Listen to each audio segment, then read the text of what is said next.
Aujourd'hui, nous poursuivons notre série d'entretiens à partir d'une phrase à laquelle nous avons beaucoup recours: je n'ai pas le temps. Bienvenue dans la série En vérité.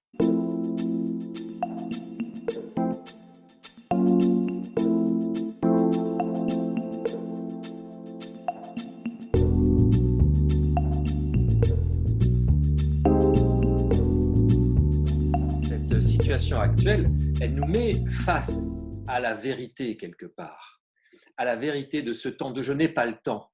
Je n'ai pas le temps, c'est une phrase qu'on prononce peut-être 100 fois dans une journée. Je n'ai pas le temps, mais là on a le temps.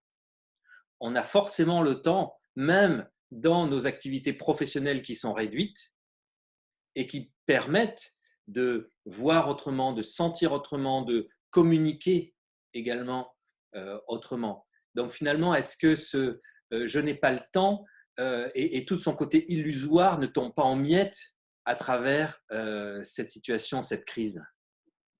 Alors, c'est tout à fait juste. Je crois que toutes nos excuses tombent les unes après les autres. Je crois que toutes nos excuses tombent les unes après les autres. Nos excuses de l'urgence. J'ai autre chose à faire. J'ai des choses bien plus urgentes à faire. Ah ben non, l'état d'urgence, précisément, c'est à présent, mets-toi le nez dans ce qui est important, dans ce qui est essentiel. Je n'ai pas le temps, effectivement, ça sera pour une autre fois.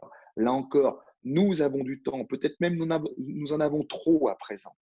Et la question est de savoir comment on habite ce temps.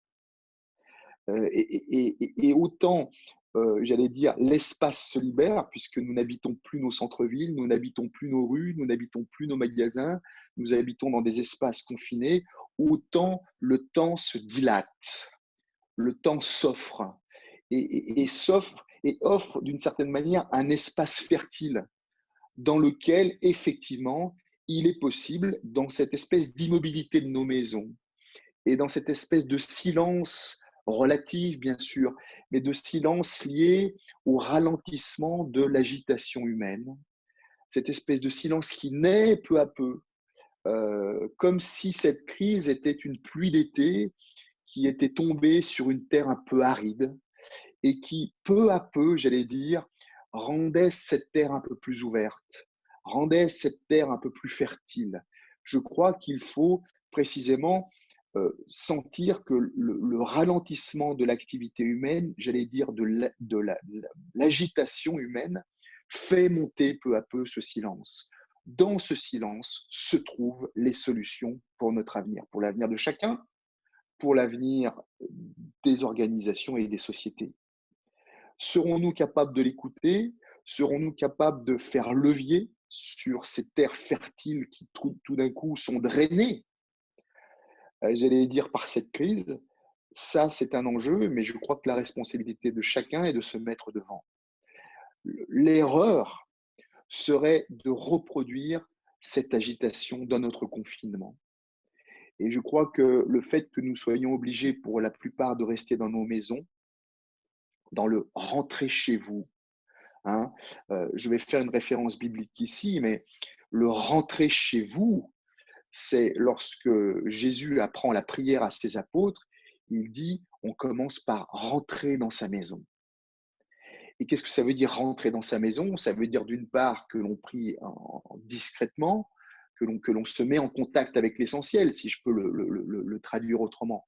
On rentre dans notre maison, c'est-à-dire on rentre dans notre essentiel et on se met en contact avec cet essentiel.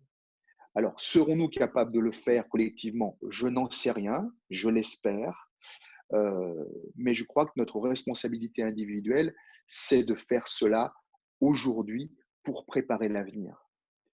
Ce qui donne un sens en réalité à cette crise, ce n'est pas tant d'en subir les affres quotidiennement en suivant les statistiques, en suivant les contraintes, en suivant les manques. Je crois que ce qui donne un sens à cette crise, c'est de considérer que dès aujourd'hui, nous devons nous préparer à cette sortie, à la sortie de crise. Nous ne devons pas considérer que la sortie du confinement, ça sera fermer des portes derrière nous, mais ça sera au contraire d'ouvrir des portes, chacun avec dans nos mains un nouveau, quelque chose de neuf, qui jette les bases d'une nouvelle société.